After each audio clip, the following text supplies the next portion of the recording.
Okay. Hey there, Chuck Moran here with Online Video Mastery, and I'm very happy today to be with Sheryl Plouffe. Sheryl is a friend and colleague.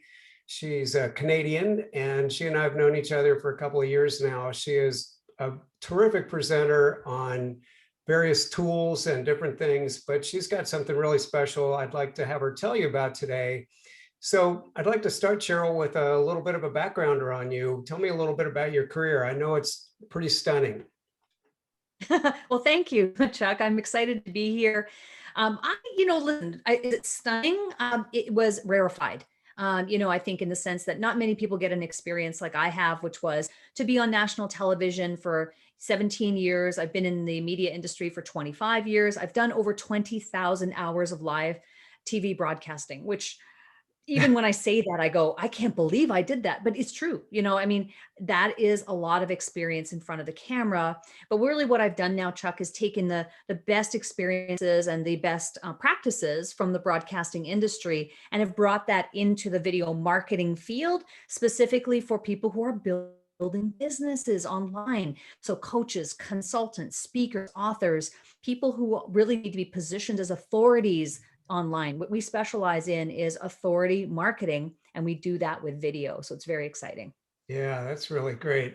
I'll try to remember this at the end of the broadcast, but let me just ask right now how people can find you. Where's the best place for people to come learn about you, Sheryl? Yeah, well, I mean, my handle is at Sheryl Plouffe everywhere online. I have a YouTube channel which has over 16,000 subscribers now, so you can go there and find videos, new videos every week. But Facebook, Instagram, you name it, LinkedIn, I'm all over the place. Great. And of course, my website, SherylPlouffe.com. Yeah, and that's SherylPlouffe.com. Got it. Good, good. Okay, very good. So I wanted to ask you a couple of questions. The first one is just about the importance of video. Video seems like, we've talked about, I think it was probably 2015, 2016 was the year of the video. And every year since that, people are saying, all the big marketers are saying, yeah, well, that's true, but this is really the year of the video. So what's Yeah, that every all year about? it seems like we say the same thing. Yeah. Well, I mean, here's the thing. I feel like COVID, I mean, it changed the world, obviously. That's an understatement. But it also changed video. What I think it's really done is pushed us into the future by about 5 years. We were already on the path to knowing, at least I hope, to knowing that video was no longer a nice to have. I'd been saying that for years, but now it's really no longer a nice to have. Like, you have to have video to some degree in your marketing plan, whether that is a social media campaign or whether you're using video for interpersonal team building.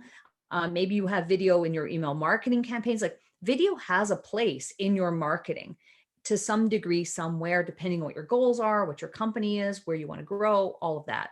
I mean, I think a big portion of it is social media because it's about visibility and it's about exposure. And we're past the time of just kind of sitting back passively waiting for referrals to come in. Like, Mm. I think now, and that can still work, of course, but now people, you and I and everyone who's building an online presence or building a business online, like, we have to get out there. You have to take control. People, if you're going to just sit back and wait for people to come to you, you'll be waiting a long time. So it's time for people to really go get the videos going, find a way to make it happen, whether you're going to produce that in-house, whether you're going to outsource. And really what we're here to talk about today, in my opinion, is live streaming is the fastest way to get people up and running with video. Yeah, that's great. Yeah, I think even having a 60 or 90-second introductory video on everybody's homepage, I have yet to come up with an industry where it makes sense to not have an introductory Right. video. Exactly. It could be the head of marketing, it could be the CEO, it could be the solopreneur herself.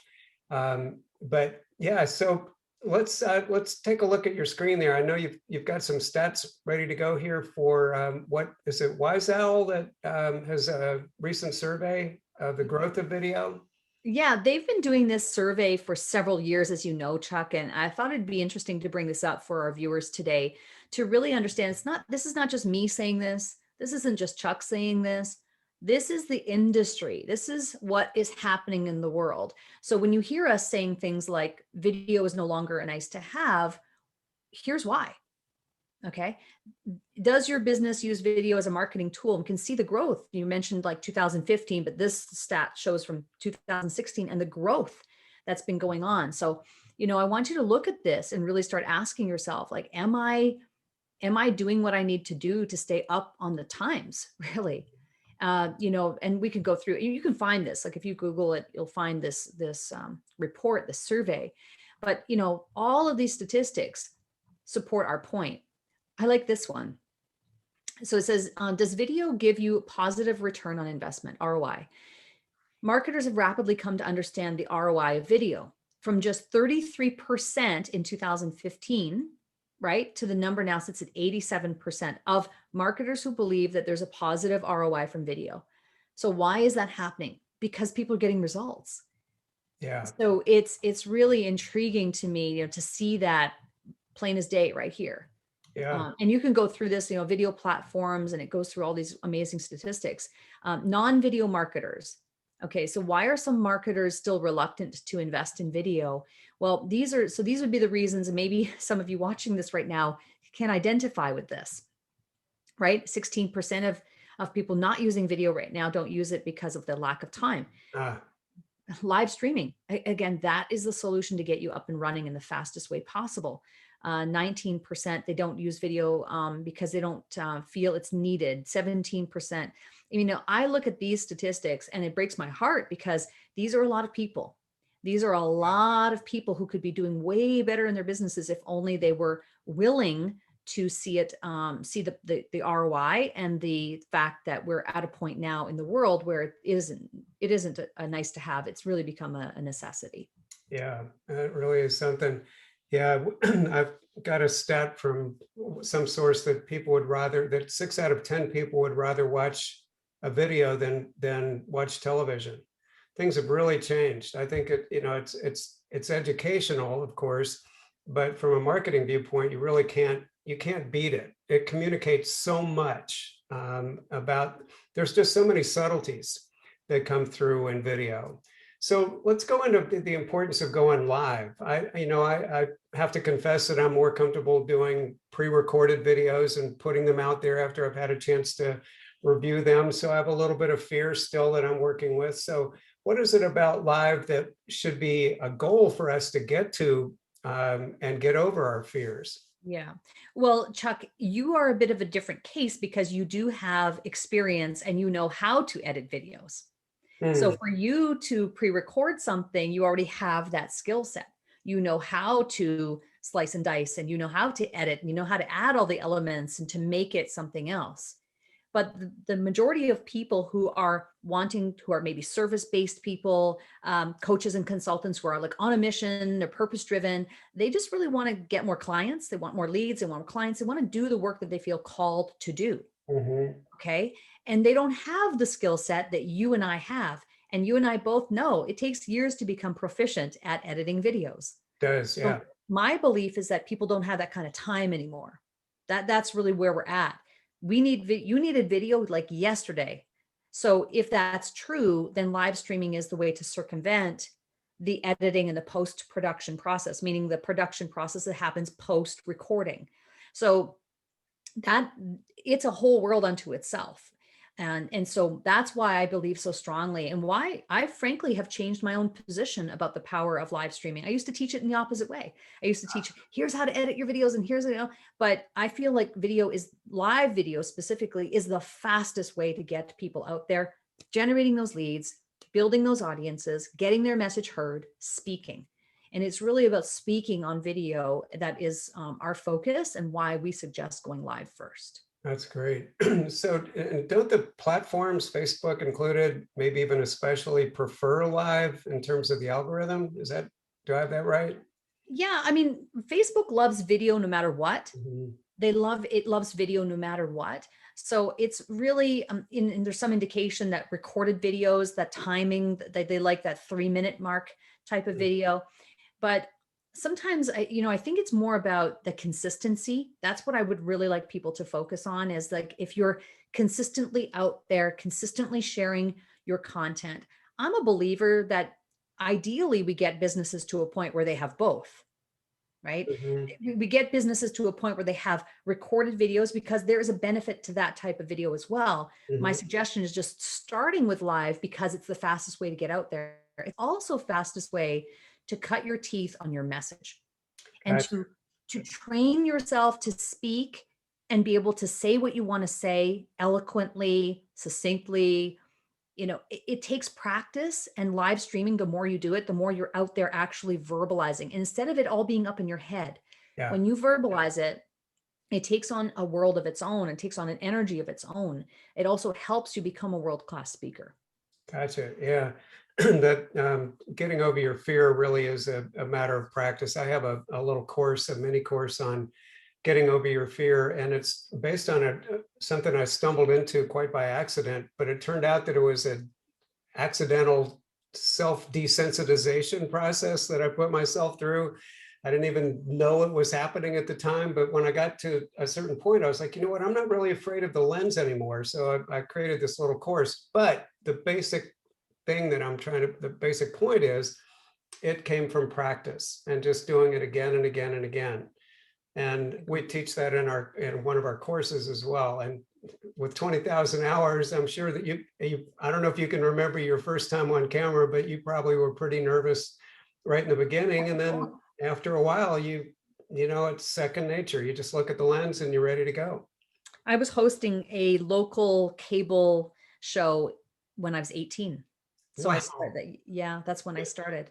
That's I was still, amazing. I had just graduated. I was just fresh out of high school when I was hosting my own show. Wow. So, it was a long time ago. I can't remember specifically, but I can remember the energy around it. Like I can remember the feeling of it. Yeah. And it is scary. Yeah. There isn't any way to get around that. What I suggest for people who are stuck in fear is it's likely because you're making it too much about yourself. Mm. So turning that mindset around and saying, okay, I'm here to serve others.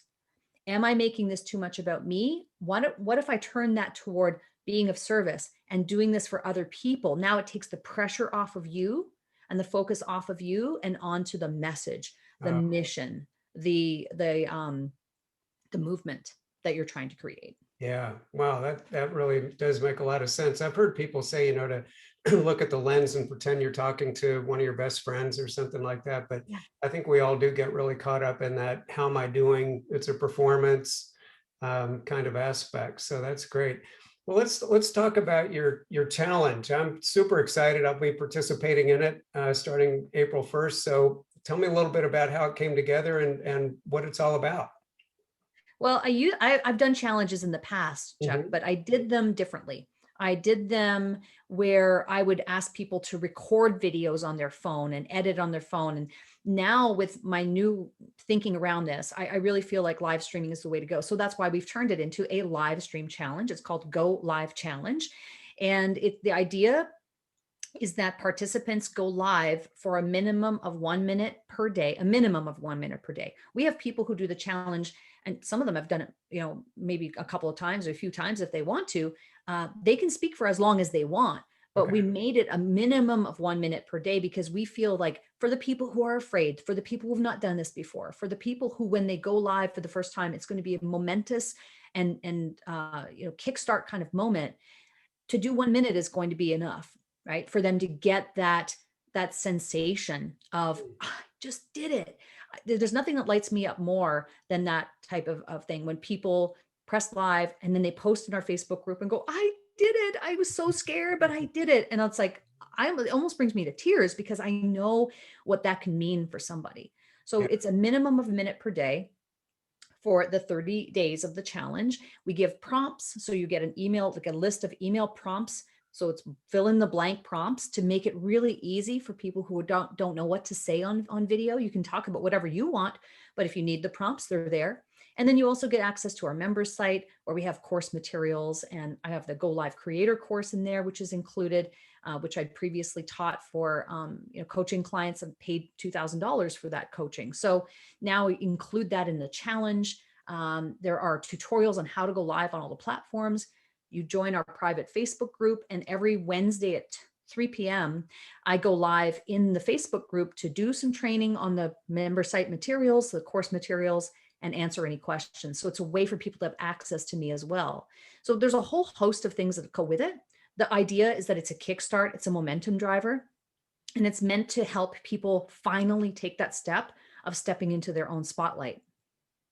Gotcha. Yeah, well, I'm really excited about it. I think it's going to be great. And I know it'll be great for a lot of people. A couple of my friends have already signed up.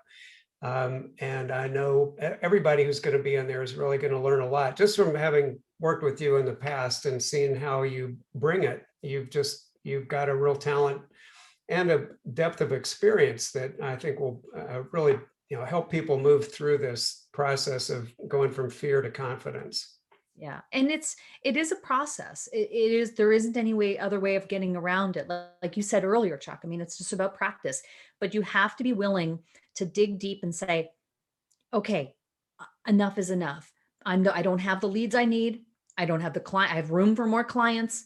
What is going to have to change in order for me to get to where I need to go in growing my business, into growing my consultancy, Yeah, into having more clients? And likely the biggest problem you're having is obscurity, right? It's just that no one knows who you are yet. You right. could be the most brilliant coach in the world, but if nobody knows how amazing you are, or what you're about, or what you represent, or what you stand for, or what you believe, then you're just as good as invisible in the online world.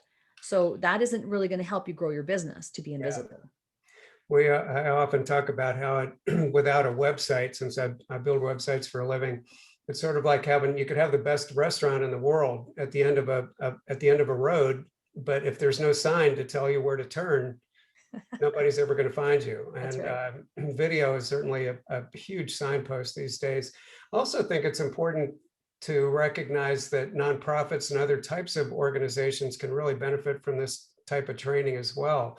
That's right. It's because it's the same thing. You want to get your message out, whatever it is that you're trying to do, PSAs, educational videos, interviews, all those kinds of things do come from creativity that's based on your own confidence. And so I highly recommend it. People in all kinds of organizations take this training. Yeah. I mean, listen, I mean, even if you're a nonprofit or an organization, you still need an audience, Right. still need people to care. You Yep. still need eyeballs on you. And we live in the attention economy. You still need that attention, right? Yeah. Content is just the currency that we are using in the attention economy. Yeah. So it's really about, it's about that. And the reason why I think that you and I complement each other so well, Chuck, is because with your emphasis on, like you said, part of the emphasis for you is websites. Let's think about what the connect, you want your videos, you want to be able to kickstart, you want to be able to get into the challenge and start doing the things that and you've probably been thinking for months or years of that you needed to do this. Yeah. But then progressing to a point where you can get those videos and you can start creating marketing videos and unlock a whole world of opportunity, Yeah. a video that can then play into your website because they go together, Yeah. right? You want to have that content on your website. Yeah. So they do go hand in hand. Yeah. That's great. Well, Sheryl, I really do appreciate it. Is there anything else that I've missed that you'd like to wrap up with? We have covered it all. I think it's really, Chuck, as you and I both know, we have to start. Yeah. It's just really like there isn't any other way around it. And I know people would love to be able to stay hidden behind some of the methods that they've been hanging on to that aren't working as well because it keeps them safe.